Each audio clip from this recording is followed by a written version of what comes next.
Do you have a widget that needs some background styling? Maybe a background color, a shape, or some size constraints?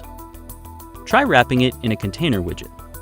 The container widget helps you compose, decorate, and position child widgets.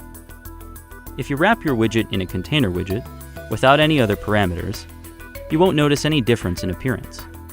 But if you add the color parameter, your child widget will get a background color. Without anything else, the container sizes itself to its child. Use the container's padding property to add empty space between the child widget and the container boundary, and use the margin property to add empty space that surrounds the widget.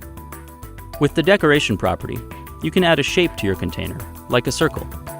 The decoration is, by default, sized to the container's child.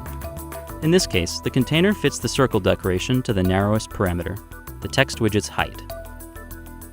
You can style the decoration with margin and padding, just like before. Use the alignment property to, well, align the child within the container.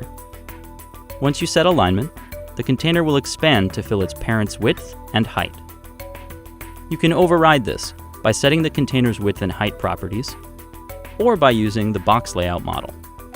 For example, with box constraints, your container can expand to fill a given size. You can even apply transforms to your container. Let's rotate our container to add more flavor to this design.